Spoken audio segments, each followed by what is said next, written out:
மதுரையில பெரிய பிரச்சனையை சந்திச்சீங்களா நீங்க? அது எல்லா விதத்திலும் இடையூறுகளை நேரடியான களத்துல இன்னைக்கு பூந்து விளையாடுறதுக்கு தமிழக வெற்றி கழகத்துல பல லட்சம் பேர் தயாரா இருக்கான். அவனுடைய சீற்றத்தெல்லாம் உங்களால எந்த காரணத்தை கொண்டு அடக்கிட முடியாது. அவன் தன்னெழுச்சி வந்து நிக்கக்கூடிய கூட்டம். மக்களுடைய வரத்து வந்து குறிப்பிட்ட இந்த நேரத்துல இருந்து வாங்கன்னு சொல்லி முந்தின நாளே நைட்டே வந்து உட்கார்றாங்க அப்படின்னும் போது என்ன பண்ண முடியும்? முக்தார் அப்போ திட்டமிட்டே பேசுறாருன்றீங்களா? அது அவர் திமுகவினுடைய சொம்புன்றதுக்கு மாற்று கருத்து இல்லையா? அவர் திமுக. அப்ப முக்தார் செய்தி எந்த செய்தியாளர் இப்போ கார் வந்து ஒரு பாதிப்புக்குள்ளாச்சு, உடனடி அடுத்த 20வது நிமிஷமே வேற கார் வாங்கி தந்துறோன்றத அறிவிப்பு கொடுத்துட்டாங்க. ஓகே, புது கார் வாங்கி புது வண்டி வாகனம் புதுசா வாங்கி கொடுத்தாரோன்னு அந்த வண்டியை கிட்டத்தட்ட ஒரு 15 வருஷத்து வண்டி. ஓகே, அதுக்காக உனக்கு இதே மாதிரி பழைய ஒரு காரை வாங்கி தரேன்னு சொல்லல, புது கார் உனக்கு வாங்கி தரேன்னு சொல்லி. நான் ஏற்கனவே நம்ம சேனல்லயே சொன்னேன், இந்த மாநாட்டினுடைய பிரம்மாண்டம் என்ன? தொண்டர்கள் தான். தமிழக வெற்றி கழகத்தினுடைய தலைவர் தளபதி அவர்களுடைய தங்கைகள் தான் இங்க பிரம்மாண்டம்.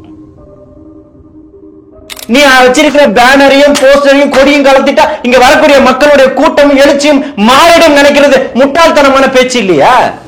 இதை எடப்பாடியார் எல்லா இடத்துலயும் சொல்றாரு, ஐயா கட்சி வந்து யாரு கட்டுப்பாட்டுல இருக்கு இதெல்லாம் தெரியாம ஒரு தலைவர் ஆயிட்டாராம். அந்த தலைவரை தான் கூப்பிட்டாரு. தாவேக்கா எங்க கிட்ட வரணும், 1.5 வயது குழந்தைங்கிறாரு கட்சியா. 35 நிமிஷம் பேசினாரு. அதுலயே உங்களை கிழிச்சு தொங்க விட்டுட்டு போயிருக்காரு, நார் அடிச்சுட்டு போயிருக்கிறாரு.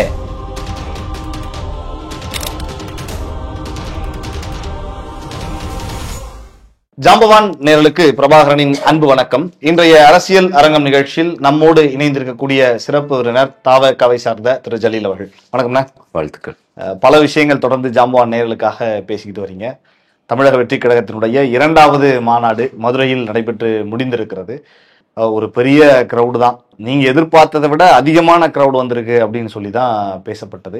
இந்த மாநாட்டினுடைய பணிகள் நீங்க களத்துல அங்க இருந்து பார்த்ததுனால சொல்றேன், எந்த மாதிரி வரவேற்பு கிடைத்தது தொண்டர்களுக்கு மாநாட்டில்? இல்ல, தொண்டர்களுக்கு இப்போன்னு இல்ல, தலைவர் தளபதி அவர்கள் வந்து தமிழக வெற்றி கழகம்னு என்னைக்கு அறிவிச்சாரோ, தமிழக வெற்றி கழகத்தினுடைய கொடியை வந்து வாகையும் போர் யானையும் மஞ்சளையும் சிவப்பும் வண்ணமாக கொடியை கொண்டு களத்துல நம்ம வரப்போறோம், 2026 இலக்கா வச்சு அந்த தேர்தலில் வந்து நம்ம களத்துல சந்திக்க போறோம்ன்றது என்னைக்கு களம் மக்கள் மத்தியில கொண்டு போய் சேர்க்கணும்னு முடிவு பண்ணி இறங்கினாரோ, அது அன்றிலிருந்தே மக்களுடைய ஆதரவு நாளுக்கு நாட்கள் பெருகிட்டு தான் இருக்குதுன்றதுல மாற்று கருத்தே கிடையாது. அதுக்கு வந்து கடந்த மாநாடு வந்து ஒரு கட்சி ஆரம்பித்த உடனேயே அது ரசிகர் கூட்டம், அது புகழ் வெளிச்சம், அது கேமராவுக்கு வந்த கூட்டம், அவங்க வந்தவங்களுக்கு யாரும் அரசியல் தெரியல, அரசியல் தெரியாதவர்கள் ஓட்டு போட்டு தான் இத்தனை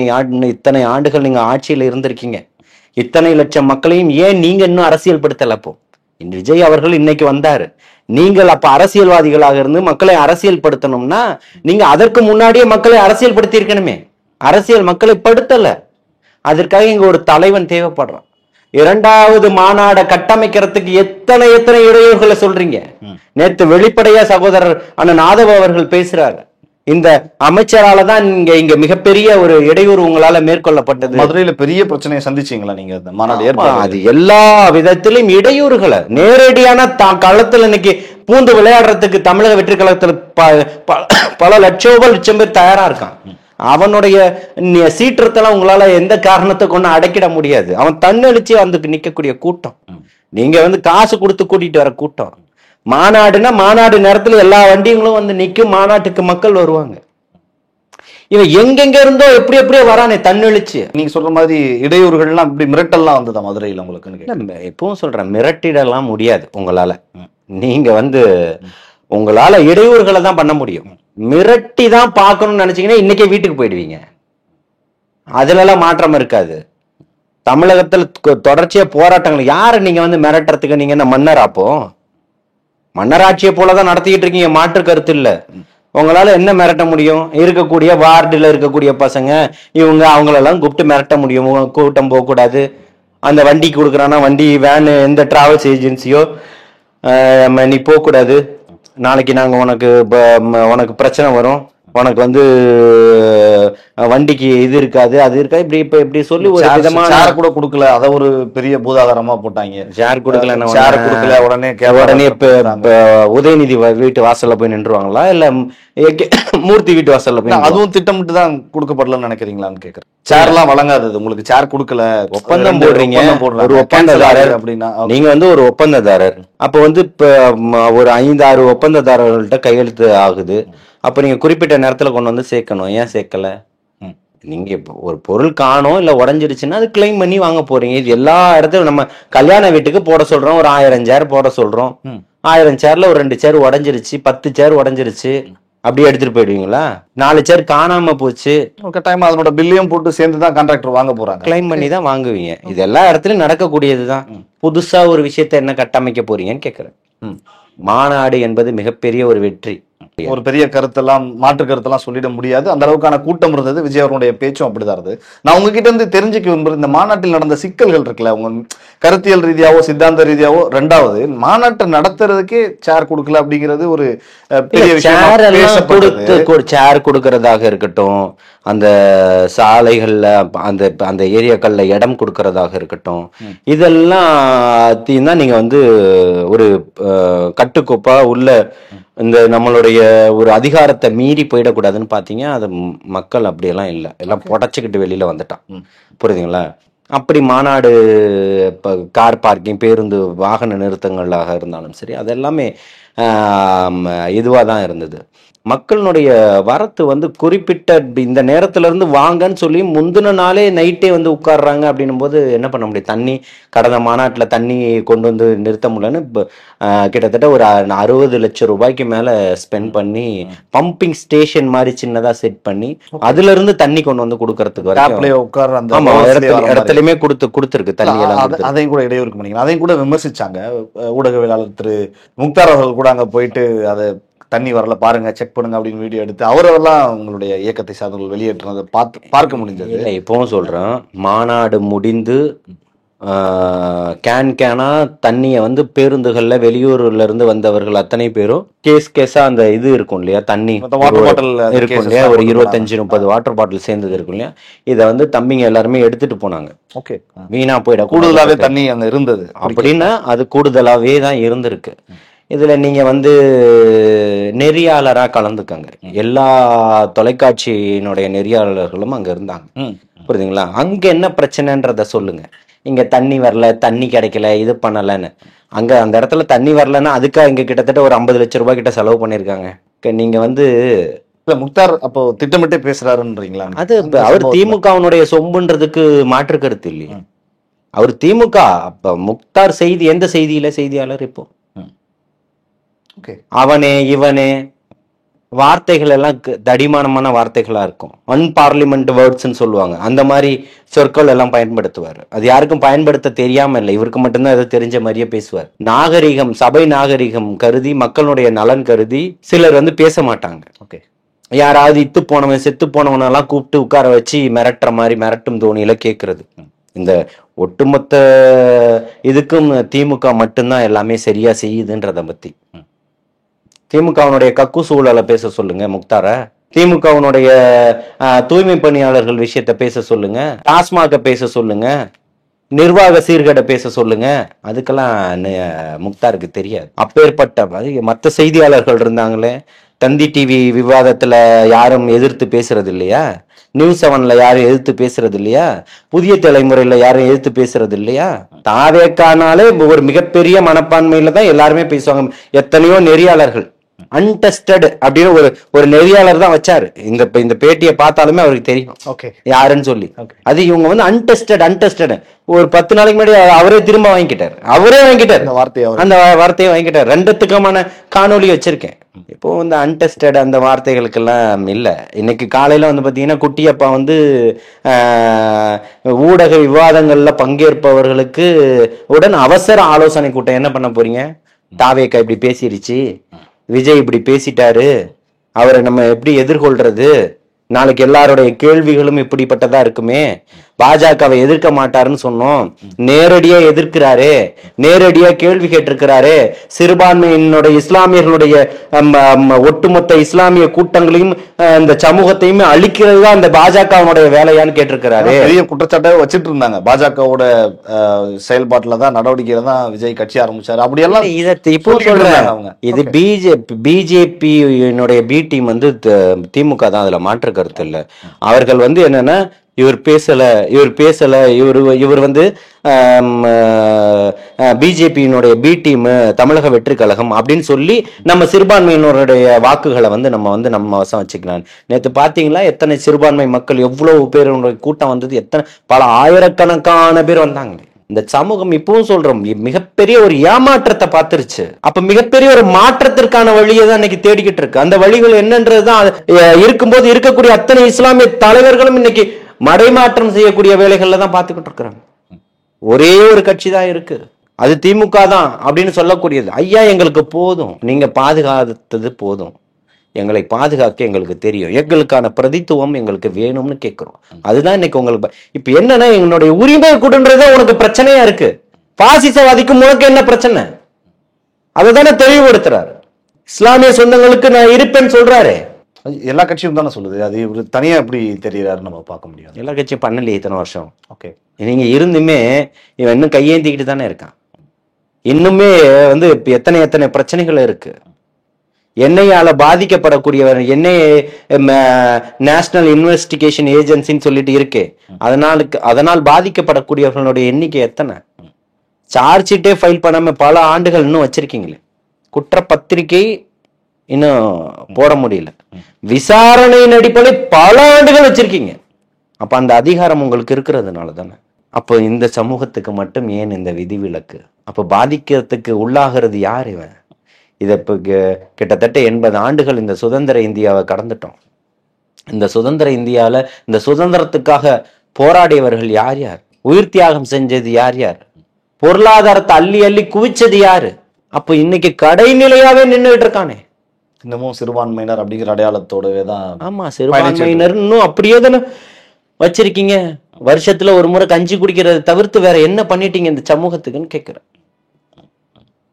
ஒரு பக்கம் அரசியல் ரீதியா நம்ம பேசிக்கிட்டு இருந்தாலும் மாநாடு குறித்து பேசிட்டு இருந்தாலும் கேட்கலாம். அதுல ஒரு 2 சம்பவங்கள். முதல் சம்பவம் ஒரு விபத்து. ஒரு 100 அடியில ஒரு கொடிக்கம்பம் சாயிறத நிறைய விஷுவல்ஸா நம்ம பார்த்து எல்லாருமே ஒரு ஒரு சம்பவமா, ஒரு அதிர்ச்சி சம்பவமா தான் பார்த்தாங்க. மனநிலை எப்படி இருந்துச்சு களத்துல உங்களுக்கு? நீங்க அந்த பணிகள்லாம் செஞ்சுக்கிட்டு நம்ம வந்து ஒரு விஷயத்த வந்து நமக்கு வந்து ஒரு நிகழ்வை நடத்த போறோன்றதுக்கான இறுதியான ஒரு கட்டங்களுக்கு வந்துட்டோம். ஸோ அந்த மாதிரி நடக்கக்கூடிய இடத்துல அந்த நிகழ்வுகள் நடந்துகிட்டு இருக்கு. அது எதிர்பாராத விதமா ஒரு விபத்து நடக்குது. அது மனசை வந்து சங்கடப்படுத்த தானே செய்யும். அந்த சங்கடங்கள் ஒரு துரதிருஷ்டவசமான சம்பவம் மாதிரி தான் பொதுவா பாக்குறப்ப இருந்தது. இருந்தாலும் எந்த விதமான ஒரு தவறான ஒரு விஷயங்கள் எதுவும் நடந்துடல. சோ அது வந்து மனது வந்து ஆறுதல் படுத்தக்கூடிய யாருக்கும் காயங்களோ எதுவுமே இல்ல. கார் வந்து ஒரு பாதிப்புக்குள்ளாச்சு. உடனடி அடுத்த 20வது நிமிஷமே வேற கார் வாங்கி தந்துறோம்ன்றத அறிவிப்பு கொடுத்துட்டாங்க. ஓகே, புது கார் வாங்கி, புது வண்டி வாகனம் புதுசா வாங்கி கொடுத்தாரோன்னு அந்த வண்டியை கிட்டத்தட்ட ஒரு 15 வருஷத்து வண்டி. ஓகே, அதுக்காக உனக்கு இதே மாதிரி பழைய ஒரு காரை வாங்கி தரேன்னு சொல்லல, புது கார் உனக்கு வாங்கி தரேன்னு சொல்லியாச்சு. 20 லட்சம் ரூபாயில. என்னதான் இருந்தாலும் அந்த பையனுக்கு ஒரு மனவேதனை இருந்திருக்கும்ல, நம்ம காரு உடஞ்சிருச்சு அப்படின்னு சொல்லி. அதெல்லாம் இங்க எதுவுமே பார்க்கல. தமிழக வெற்றி கழகம் யாருடைய மனதையும் புண்படுத்தியோ நோகடிச்சோ தமிழக வெற்றி கழகத்தினுடைய செயல்கள் இங்க பேசப்படணும்ன்றது எதுலையுமே இல்லை. எல்லாருமே ஊர்கூடி தேர் இழுக்கலாம்ன்ற களத்தை தான் இன்னைக்கு நின்றுகிட்டு இருக்காங்க. அதற்கு சாட்சி நேற்று மாநாட்டினுடைய கூட்டம், தலைவர் அவர்களுடைய பேச்சு. நான் ஏற்கனவே நம்ம சேனல்லே சொன்னேன், இந்த மாநாட்டினுடைய பிரம்மாண்டம் என்ன? தொண்டர்கள் தான். தமிழக வெற்றி கழகத்தினுடைய தலைவர் தளபதி அவர்களுடைய தங்கைகள் தான் இங்க பிரம்மாண்டம். ஓகே, மாநாட்டினுடைய வெற்றி என்ன? தலைவர் தளபதி அவர்களுடைய பேச்சுன்னு சொன்னேன். ஓகே, இப்ப அது 2 தான் நடந்திருக்கு. நீங்க சொன்னது 2மே நடந்து. ஆமா, மாநாட்டுக்கு ராகுல் காந்தி வரப்போறாரு, அவர் வரப்போறாரு, இவர் வரப்போறாரு. எத்தனையோ பத்திரிகையாளர்கள் தவறான கருத்துக்களை சொல்லிக்கிட்டு இருந்தாங்க. நான் சொன்ன வந்தால் வராருன்னு நான் சொல்லல. வந்தாலும் தப்பில்ல, அவர் ஒரு அரசியல் கட்சிக்காரர் தானே, எப்படி வேணா அரசியல் தலைவர், அரசியல்ல யார் வேணா வரலாம். ஆனா வருவாரு நான் இந்த இடத்துல குறிப்பிடல. கூட்டமும் தலைவர் தளபதியினுடைய பேச்சுக்களும் மட்டும்தான் இங்க வந்து பிரம்மாண்டம்னு சொன்னேன்.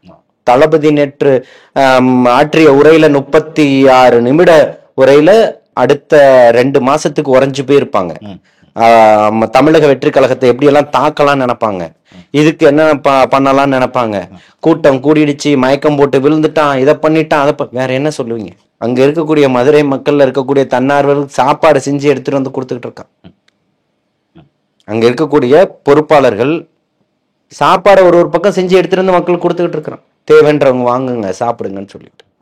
இந்த மாதிரியான விஷயங்கள் நீங்க சொல்றப்ப உணவு குறித்து பேசினால சில சம்பவங்கள்ல மாநாடு நடந்துகிட்டு இருக்கப்பவே ஊடகங்கள்ல குறிப்பா திமுக தரப்புலையும் சரி மற்ற கட்சிகள் உங்களை எதிர்க்கிறவர்களும் சில ஊடகங்கள்ல போட்டுக்கிட்டே இருந்தாங்க. ஒரு பக்கம் மது அருந்துறது, கட்சி கொடியோட மது அருந்துறது, உணவு பொட்டலங்கள்ல அன்னைக்கு காலையிலேயே வந்த காணொலி அதிகமா விற்கிறாங்க. இந்த மாதிரி இந்த சண்டை போடுற மாதிரி காணொலி, சில விஷயங்கள்லாம் உணவுலாம் அதிகமா விற்கிறாங்க, தண்ணி பாட்டில் கூடுதல் விலைக்கு விற்கிறாங்களே, இப்படியெல்லாம் சில விஷயங்கள்லாம் போட்டுக்கிட்டு இருந்தாங்க. ஒரு பெரிய விமர்சனமா வச்சது இந்த கிரீஸ் தடவன விஷயம். தொண்டர்கள் அந்த தாண்டி வரக்கூடாது அப்படிங்கிறதுக்காக அந்த கம்பிகள்ல கிரீஸ் டப்பாவை கொண்டு வந்து தடவுனது, இதை வந்து எதிர்கட்சிகள் ஒரு பெரிய சமூக ஊடகங்கள்ல ஒரு இதுவா வச்சாங்க.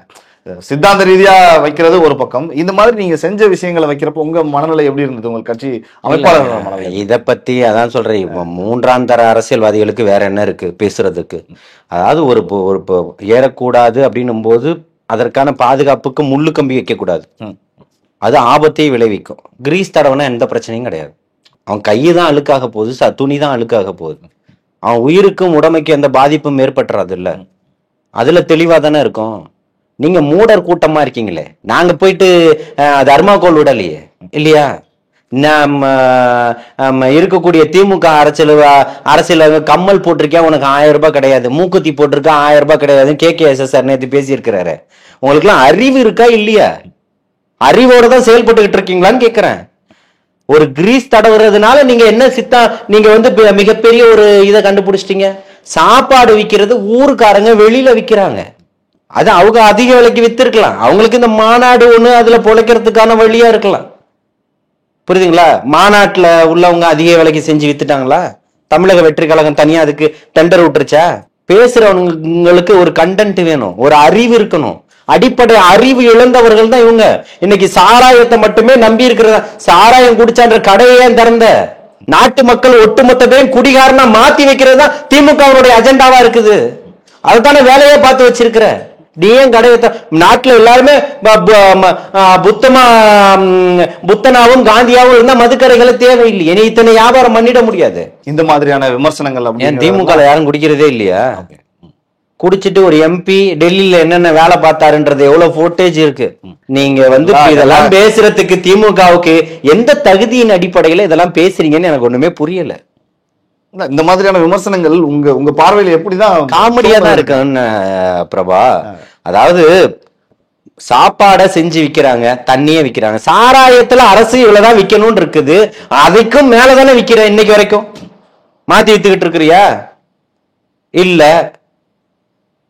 இருக்கக்கூடிய இங்க ஒரு பாட்டில் தண்ணி வாங்கினா 20 ரூபாய், வெளியில மால்ல போய் வாங்கினா 100 ரூபாய், ஸ்டார் ஹோட்டல்ல வாங்கினா 200 ரூபாய். கிடைக்காத ஒரு ஊர்ல சாப்பாடு போட்டு விக்கிறாங்க. அந்த ஒரு நாள் தான் அவங்களுக்கு இந்த உணவுக்கு விலையை நிர்ணயம் பண்ணணும். என் பொருள், அதுக்கு யாருக்கு உரிமை இருக்கு? எனக்கு உரிமை இருக்கு. அவங்க விக்கிறாங்க, அது தவறா கூட இருக்கலாம். இதுக்கு தமிழக வெற்றி கழகத்துக்கு என்ன சம்பந்தம் இருக்குன்னு கேக்குறேன். பொறுத்த வரைக்கும் நான் அதை தவறா கூட ஏத்துக்க மாட்டேன். அவங்களுக்கு ஒரு வேலை வாய்ப்பு அந்த சமயத்துல அததான் கேக்குறேன். அந்த கூட்டத்தை நம்பி அதுக்கு ஒரு சாப்பாடு வித்தா நமக்கு 10 ரூபாய் கிடைக்கும் அப்படின்றதுக்கு அவங்க விக்கிறாங்க. அந்த நிலைமையில மக்களை வச்சிருக்கிறது நீ தானே வெக்கப்படணும்ல.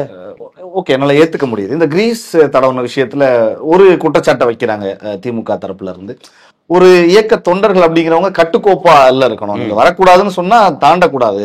ஈவன் உங்க மாநாட்டோட போட்டோஸையும் அவங்க மாநாட்டோட போட்டோஸையும் வச்சு திமுகவினுடைய மாநாடு பாருங்க எப்படி நடக்குது, இப்படிதான் இருப்பாங்க. ஒரு ஆர்கனைஸ்டா அவங்கள ஒரு தொண்டர்களை எப்படி மதிக்கணுமோ அப்படி மதிச்சு அனுப்பிச்சு வைக்கும் திமுக. ஆனா தாவே கால பாருங்க அவங்களை இப்படி நடத்தி இருக்காங்க அப்படின்னு கம்பேர் பண்ணி சில போஸ்டர்ஸ் எல்லாம் பார்க்க முடியுது சோசியல் மீடியா. ஒரு சில விஷயங்களை நம்ம ஏத்துக்க தான் செய்யணும். ஓகே, தமிழக வெற்றி கழகம் மிகப்பெரிய ஒரு மனப்பான்மை கொண்ட ஒரு கட்சி. தலைவர் அப்படிதான் எல்லாத்தையுமே வழி நடத்திருக்காரு. பொதுச் செயலாளர் எல்லாருக்கும் அதுதான் அறிவுறுத்துறாரு. புரியுதுங்களா? திமுகல இத்தனை மணிக்குன்னா அத்தனை மணிக்கு வண்டியில ஏறிடுவான். அவனுடைய பயணம் வந்துருச்சா அத்தனை மணிக்குன்னா அத்தனை மணிக்கு இறங்கிடுவான், சேர்ல உட்காந்துருவான். மாநாடு முடிஞ்சிச்சா எல்லா சேரையும் அடுக்குவான், அவன் கலைஞ்சு போயிடுவான். காசுக்காக வரவன் அப்படிதான் இருப்பான். எவன் காசுலயும் இங்க மாநாடு நடத்தல, அவன் காசுல தான் மாநாடு நடத்துறான். அவன் ஆர்வமா தான் இருப்பான்.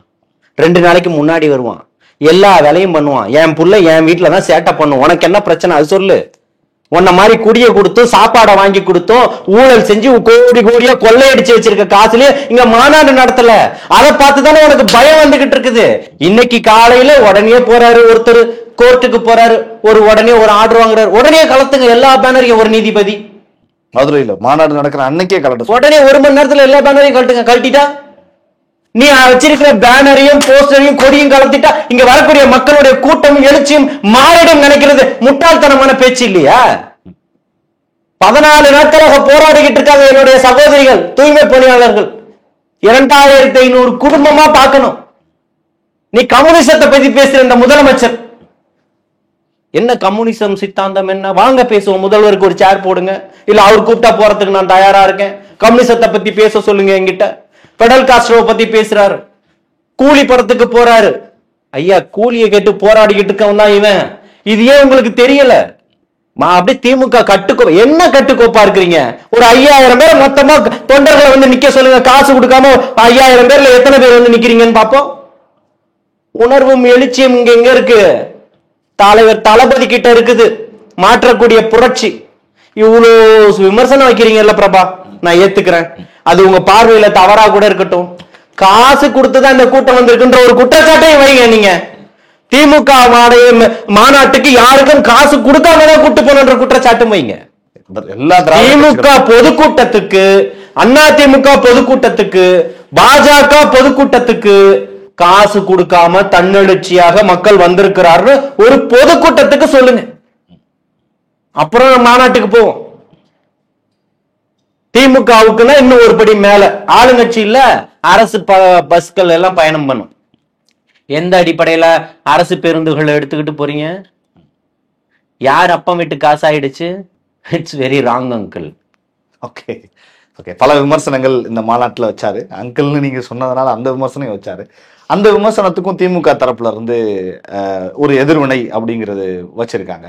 எல்லாமே திமுகவினுடைய சமூக ஊடகங்கள்ல இருக்கக்கூடிய விஷயங்களை தான் நான் உங்ககிட்ட கேள்வியாவே கேட்டுக்கிட்டு இருக்கேன். அங்கிள்னு சொல்ற தைரியம் வந்து திரு விஜய் அவர்களுக்கு இருக்கிறது, தாவேக தலைவருக்கு அப்படின்னா ஆன்டின்னு ஜெயலலிதா அவர்களை சொல்லியிருப்பாரா? கை கட்டிட்டு போயிட்டு கொடநாட்டுல வெயிட் பண்ணி அப்பாயின்மெண்ட் கேட்டு நின்றுட்டு இருந்தாருன்னு அந்த பிக்சரையும் போட்டு அங்கிள்னு சொன்னதையும் போட்டு ஊடகங்கள்ல ஸ்ப்ரெட் பண்ணிக்கிட்டு இருக்காங்க. இந்த விஷயத்த நீங்க எந்த பார்வையில் அணுகுவீங்க? நான் என்ன உங்களுக்கு சொன்னதுக்கு பதில சொல்லுங்கன்னா, நீ செய்யாததுக்கு நீ வந்து விடை தேடிக்கிட்டு இருக்கிறிய. நீ இஸ்லாமியர்களை வந்து இப்ப சொல்லி ஏமாத்திக்கிட்டு இருக்க, அதுக்கு பதில் சொல்லு. கூலி தொழிலாளர்கள் பிரச்சனைக்கு பதில் சொல்லு. கம்யூனிசத்தை சித்தாந்தத்தை பேசிட்டு ஏகாதிபத்தியத்துக்கு கார்பரேட்டுகளுக்கு ஆதரவா இருக்கே அதை பத்தி பேசு. மக்கள் இன்னைக்கு இருக்கக்கூடிய நிலையை பத்தி பேசு. தொழிலாளர்களுடைய போராட்டத்தை பத்தி பேசு. இதையெல்லாம் பேச மாட்டற. பொய் சொல்லி ஏமாத்தி மக்களை ஏமாத்தி அரசுக்கு ஆட்சிக்கு வந்துட்ட. கம்மல் போட்டிருந்தா 1000 ரூபாய் தரணுமான்னு உங்க அமைச்சர் KKSSR கேட்டுக்கிட்டு இருக்கிறாரு. கம்மல் போட்டிருந்தா கொடுக்க மாட்டியா நீ 1000 ரூபாய்? யார் வீட்டு காசு?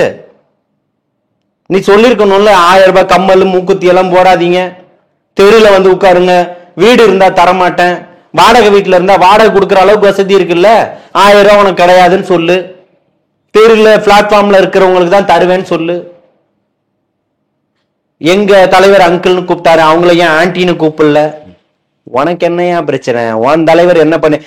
அந்த அம்மா போயிட்டாங்க, போய் சேர்ந்துட்டாங்க, மறைந்தவர்கள் இல்லையா? ஊழல் குற்றச்சாட்டுனால இந்த இந்தியாவிலேயே உலகத்திலேயே எனக்கு தெரிஞ்ச அரசியல் கட்சி தலைவர்கள்ல இங்க 100 கோடி ரூபாய் அபராதம் போட்டு ஒருத்தர் இருந்திருக்காங்கன்னா அது யாருன்னு எனக்கு தெரியாது. சமகாலத்துல நான் பார்த்ததுல அந்த அம்மா மேலதான் 100 கோடியே பேசப்பட்டது. வரலாற்றுல அது ஒரு கரும்புள்ளியாக தான் இன்னைக்கு வரைக்கும் தமிழக அரசியல் வரலாறு மாற்ற முடியாது இல்ல. இந்த எடப்பாடியார் எல்லா இடத்துலயும் சொல்றாரு, ஐயா கட்சி வந்து யாரு கட்டுப்பாட்டுல இருக்கு இதெல்லாம் தெரியாம ஒரு தலைவர் ஆயிட்டாராம். அந்த தலைவரை தான் கூப்பிட்டாரு. தாவேக்கா எங்க கிட்ட வரணும். 1.5 வயது குழந்தைங்கிறாரு கட்சி ஆரம்பிச்சு. 1.5 வயது குழந்தைய கூப்பிட்டீங்களா இல்லையா? போன வாரமும் கூப்பிட்டாங்களோ? சீமான் வரணும், தமிழக வெற்றிக்காக எங்களோட வரணும், மெகா கூட்டணி அமைப்போம் தொண்டர்கள் மத்தியில உற்சாகமா பேசிக்கிட்டு இருந்தாரா இல்லையா? தாவேக்காவை கூட்டிட்டு வந்துருவேன்னு சாட்டையை சொல்லட்டிட்டு போயிட்டாரா இல்லையா இன்னைக்கு தளபதி? ஏதோ பிஜேபின்ற ஒரு கட்சி ஒண்ணு வந்துருச்சுன்னா அப்படியே ஒட்டுமொத்தமா அப்படியே இவிஎம்ல பூந்து விளையாடிடலாம். வரக்கூட சட்டமன்றத்துல 234 தொகுதியிலும் இவங்க ஜெயிச்சிடலாம். இவர் வந்து 200க்கு 200 ஏன் 34 விட்டாரு தமிழ்நாட்டுல இல்லையா? ஓரணியில் தமிழ்நாடுனா நீ 234க்கு 34 சொல்லணும். அதுக்கே உனக்கு தகுதி இல்ல, தைரியம் இல்ல, திராணி இல்ல. நீ 200க்கு 200 தான் சொல்லிக்கிட்டு இருக்கிற. இதுல ஓரணியில் தமிழ்நாடு வேற நடத்துறீங்க. வெக்கமா இல்லையா உங்களுக்குன்னு கேக்குறேன். கூச்சப்பட வேண்டாமா நீங்க? இந்த மக்களை இப்படி நாசம் பண்ணி வச்சிருக்கமேனு, மாணவர்களை இவ்வளவு கஷ்டப்படுத்தி இருக்கமேனு, தொழிலாளர்களுக்கு இத்தனை இடையூறுகள் பண்ணிருக்கமேனு, இந்த போராடிக்கிட்டு இருக்கானே போக்குவரத்து தொழிலாளர்கள் இன்னைக்கு அரை நிர்வாணமா போராட்டம் நடத்திக்கிட்டு இருக்கிறான். 25 மாத பழைய எங்களுக்கான ஓய்வு இதை கொடு, சம்பளத்தை கொடுன்னு சொல்லிட்டு. அப்போ மக்களை இந்த மாதிரி தொடர்ச்சி அப்போ ஏற்கனவே உங்க தேர்தல் அறிக்கையில கொடுத்திருக்கீங்கல்ல பழைய ஓய்வு திட்டத்தை நடைமுறைப்படுத்துவோம்னு வாக்குறுதியிலே கொடுத்திருக்காங்க, தேர்தல் வாக்குறுதியில. ஆமா, ஏன் பண்ணல? இன்னைக்கு இது சொல்லலையா? நாங்க சாராயத்தை ஒழிப்போன்னு எங்கேயும் சொல்லலையே. சாராயத்தை ஒழிச்சுட்டா எப்படி நாங்க ஆட்சி பண்றது? சாராயத்தை வச்சுதான் நீங்க பண்ணணும்னா அப்ப மத்த எல்லாத்தையும் பண்ணிடுவீங்களா? இன்னும் காசு பத்தல, கஞ்சா பீனை வித்துடுங்க, ஒரு படி இன்னும் மேல போங்க. பக்கத்து மாநிலங்கள்ல, இந்த பக்கத்து மாநிலங்களை விட நம்ம மாநிலங்கள்ல நல்லாதான் இதைதான் பண்ணிக்கிட்டு இருக்கோம். அதையும் பண்ணிக்க. விபச்சாரம் நடக்குது பக்கத்து மாநிலங்கள்ல. அனுமதிச்சிருக்காங்களா இல்லையா? அனுமதிச்சிருக்காங்கல்ல. ஒரு சில மாநிலங்கள்ல அனுமதி இருக்குல்ல. அதுதானே சுட்டி காட்ட போறீங்க. நாளைக்கு பண்ணுங்க. அப்ப இன்னும் கொஞ்சம் கல்லா கட்டலாம். நிறைய மக்களை நாசமாக்கிட்டீங்க, பொய் சொல்லிட்டீங்க, ஏமாத்திட்டீங்க. இதுக்கு மேல உங்கள்ட்ட சொல்றதுக்கு ஒன்றும் இல்லை. கொள்கை அப்படின்னா இன்னைக்கு என்ன விலைன்னு கேட்குற மாதிரி ஆயிடுச்சு. சாராயம் மட்டும்தான் வச்சிருக்கீங்க. ஊத்தி ஊத்தி இன்னைக்கு அடிமையாக்கி வச்சிருக்கீங்க. இன்னைக்கு பூரா ஒரே சைஸ்ல வந்து நிக்கிறான். போறவன் பூரா ஒரே சைஸ்ல தான் இருக்கான். எக்கடா இருந்தீங்கன்ற மாதிரி இருக்கு. அவன்கிட்ட இருந்து வந்ததுல ஒரு எழுச்சி. அது நீங்க சொல்றீங்கல்ல, எங்களோடது கட்டுக்கோப்பு. கட்டுக்கோப்புல கட்டா கொடுத்து வந்த கோப்பு. என்ன அதுக்கும் இதுக்கும் வித்தியாசம் இருக்கு. தான் உழைச்ச காசுல போட்டு வண்டி புடிச்சு சாப்பாடு வாங்கி சாப்பிட்டுக்கிட்டு எந்த திமுக கூட்டத்துல, பொதுக்கூட்டத்துல, மாநாட்டுல புளியோதரையும் லெமன் கம்யூனிஸ்ட் கட்சியில கொடுத்தாங்க. தயிர் சாதமும் எலுமிச்சை சாதமும் தக்காளி சாதமும் புளியோதரை கட்டிக்கிட்டு வரான் 2 வேளை 3 வேளைக்கு. யாரு நீங்க பண்ணீங்க? அப்ப இங்க மாற்றம் வேணும்னு நினைக்கிறான். வரவனுக்கெல்லாம் பிரியாணியை போடு, அதை பொண்ணு இதை பொண்ணு. ஐயா, சாமானிய ஒருத்தர், இந்த மக்களையும் மண்ணையும் நேசிக்கக்கூடிய ஒரு மனிதர், மிகப்பெரிய ஒரு தலைவரா இன்னைக்கு மக்களால் கொண்டாடப்படக்கூடியவர் தலைவர் தளபதி. அந்த தளபதியினுடைய இன்னைக்கு ஒவ்வொரு 35 நிமிஷம் பேசினாரு. அதுலயே உங்களை கிழிச்சு தொங்க விட்டுட்டு போயிருக்காரு, நாரடிச்சுட்டு போயிருக்கிறாரு. இன்னும் என்ன பண்ணணும்? செருப்பை கலத்தி பலார்னு அடிக்கணும்ன்றீங்களா? அவரு வந்து அங்கிள் சொன்னாரு, இவரை ஏன் ஆன்டின்னு சொன்னதை ஏத்துக்கிட்டான். புரியுதா இப்ப உங்களுக்கு? ஓகே. அவன் மறுக்கல. என்ன சொன்னல, அவனே சொல்ல. இவனோட கேள்வி அதுதான். எங்க பொள்ளாச்சி சம்பவம் நடந்துச்சு, அண்ணா பல்கலைக்கழக விஷயத்த பேசுற, பொள்ளாச்சியில் நடந்துச்சுல்ல, அதையும் பேசுன்னு கேக்குறான். அத பேசு. இத பேசுறல, அத பேசு. ஆமா, அஜித்குமாரை பத்தி பேசுற, பென்னிக் ஜெயராஜ் நடந்தது இல்ல, அத பேசு. 2த்துக்கு 2 சலச்சதுல ஒண்ணு. நாங்க 2 பேரும் ஒண்ணுதான்றான். இப்ப அவன் வந்து அதெல்லாம் கருத்து சொல்லல. ஏன் அங்கிள் சொன்னெல்லாம் கேட்கல. எங்களை சொன்னல, அவங்களையும் ஆன்டின்னு சொல்லலன்ற வருத்தம் தான் அவனுக்கு. இவங்க 2 பேரையும் கம்பேர் பண்ணப்போ ஓகே. ஒரு பக்கம் சம்பந்தமே இல்லாம உங்களை நாம் தமிழர் கட்சி இந்த மாநாட்டை மற்ற கட்சிகள் எப்படி கவனிச்சோ இல்லையா, அவங்க தொண்டர்கள் அதிகமா ட்ரோல் பண்ணிட்டு இருந்ததை பார்க்க முடியுது. சீமான் அவர்களே கூட கடைசியா இந்த மாநாட்டுக்கு முன்னாடி நடந்த பொதுக்கூட்டத்துல பேசுறப்ப டிவிக்கன்னு சொல்லி ட்ரோல் பண்ணியிருந்தாரு. கொஞ்சம் ட்ரோல் பண்ற மாதிரி தான், கிண்டல் அடிச்சு தான் பேசி. நகைச்சுவையா 1000 பேசலாம். இன்னைக்கு அரசியல் காமெடியன் யாருன்றது இருக்கக்கூடிய ஒட்டுமொத்த தமிழகத்தினுடைய மக்களுக்கும் தெரியும்.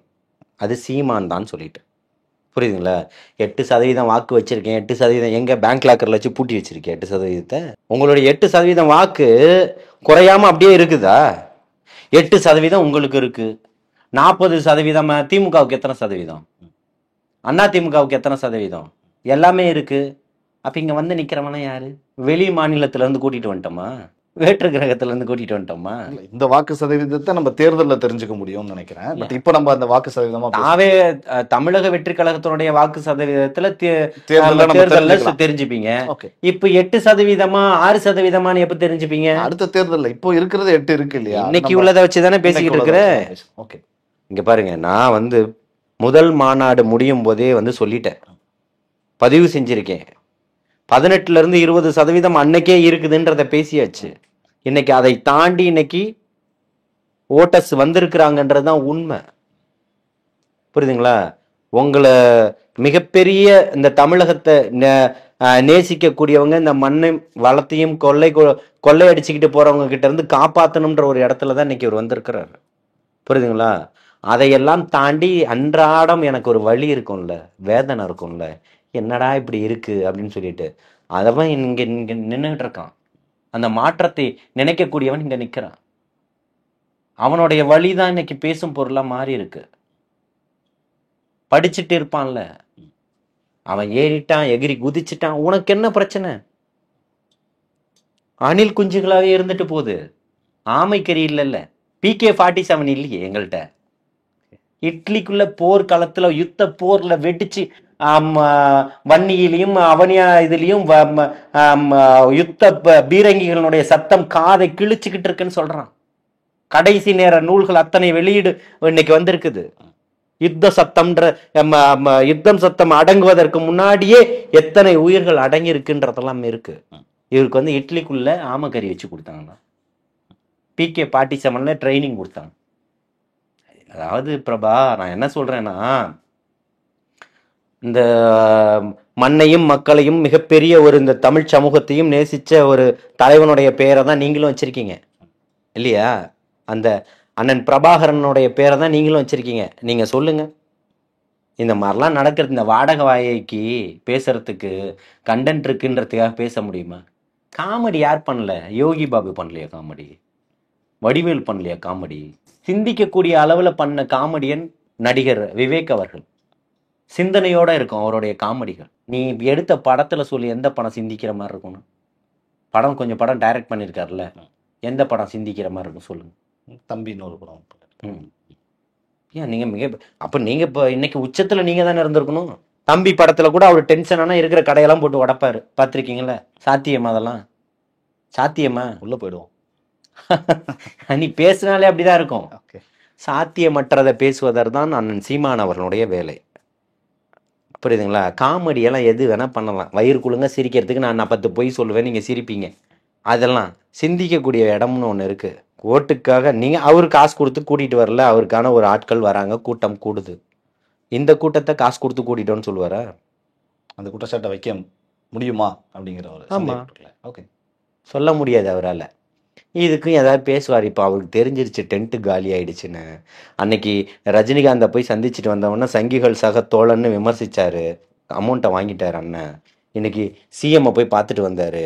யார் வீட்டில் யார் இறந்து போனது? அவர் மூக்காமுத்து வீட்டுக்கு ஏன் போகலை? அவர் பையனை பார்த்து தானே கேட்டிருக்கணும், அவர் குடும்பத்தாரை பார்த்து தானே கேட்டிருக்கணும். இங்கே உட்காந்துக்கிட்டு இருக்கிறாரு, இங்கே வந்தார், மேட்ரு ஃபைனல் ஃபினிஷ் ஆயிடுச்சு, பொட்டி பேக்கப் ஆயிடுச்சு. என்னோட எதிரி நீ மட்டும்தான். எப்படி எதிரியான? ஒரு வருஷத்துல சொல்லு. உன்னைக்கு எடப்பாடியார் சொல்றாருல 1.5 வயசு குழந்தைன்னு, குழந்தை எப்படி உனக்கு எதிரியாச்சு? தளபதி சொல்றாரு, உன் சைஸுக்கு நீ உன்னோட பெரிய சைஸ்ல தான் போய் வேட்டையாடணும், ஏன் அணில்கிட்ட வந்து மோதுறன்னு கேட்கிறாரு. இல்ல, கதையே சீமான் ஏற்கனவே சொன்ன கதை அப்படின்னு சொல்றாங்க. அதுதான் சொல்றேன், அது சீமான் முன்கூட்டியே சொல்லிட்டாரு அப்படின்னு ஒரு ஆமா குற்றச்சாட்டு சொல்றாங்க. நீ பெரிய சைஸோட தான் மோதுவ, அணில ஏன் பிடிச்சிக்கிட்டு இருக்க? ஏப்பா மரத்துல போய் ஓரமா ஏறுப்பா, விளையாடுப்பாவான். எப்படி இவரு வீட்டில் உட்கார போறது யாருன்றது எல்லாருக்கும் தெரியும். புரியுதுங்களா? தமிழக வெற்றி கழகம் உங்களை மாதிரி பேசிக்கிட்டே இருக்கிறதுக்காக ஆரம்பிக்கப்பட்ட கட்சி அல்ல, மாற்றத்திற்கான ஒரு கட்சி. ஒட்டுமொத்த இஸ்லாமியர்களை பத்தி பேசுறாரு. எல்லா இஸ்லாமியர்களும் சீமானை ஆதரிக்கிறாரா சொல்லுங்க பார்ப்போம். சீமான் வந்து இதே சேனலுக்கு வரக்கூடிய அண்ணன் தடா ரஹீமை கூப்பிட்டு கேளுங்க, பேசட்டும். எல்லா சமூகத்தையும், எல்லா இஸ்லாமியர்கள்ல நான் எல்லாரையுமே நான் ஆதரிக்கிறேன்னு சொல்லட்டும். பேச்சு இப்படியும் பேசுவார், அப்படியும் பேசுவார். சாத்தான்களின் பிள்ளை, அதுக்கு அன்னைக்கு ஒரு புதுசா ஒரு விளக்கம் கொடுத்தார். புரியுதுங்களா? இப்பதான் அந்த பிள்ளைகள் வந்து தீர்க்கமா யோசிக்க ஆரம்பிச்சிருக்கு. மாற்றத்தை விரும்பக்கூடிய பிள்ளைகளை மாறி இருக்கு. அது உங்களுக்கு இல்லை, தமிழக வெற்றி கழகத்தினுடைய தலைவர் தளபதி அவர்களுக்கா. இங்க ஒட்டுமொத்தமா வந்து நின்னால கூட்டம், இவன் தான் சரித்திரத்தை மாற்ற போறான்.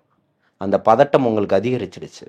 திமுக அன்னைக்கு காலையிலே துணை முதல்வர் அவர்களுடைய தலைமையில அனைத்து ஊடகவியலாளரோட சந்திப்பு நடந்துகிட்டு இருக்கு. ஏன் தொழிலாளர்கள் பிரச்சனைகளை இவ்வளோ சீரியஸா உங்களால நடத்த முடியல? PK சேகர் பாபு வச்சுதான் நடத்திக்கிட்டு இருந்தீங்க.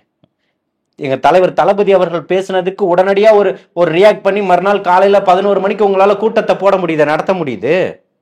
எங்களுடைய எங்களுடைய மக்கள் வந்து போராடிக்கிட்டு இருந்தாங்க. அப்பயே நீ உங்களால வர முடியல. இது கேள்வி எழுப்புதா இல்லையா பிரபா? ஓகே, இதுதான் சொல்றோம்.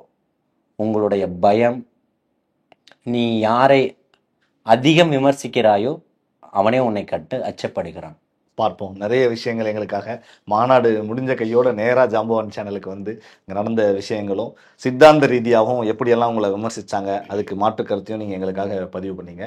பார்ப்போம் 2026 இந்த மதுரை மாநாட்டினுடைய நகர்வுகள் எப்படி கொண்டு போக போகுது அப்படின்னு சொல்லி. நன்றி, வாழ்த்து.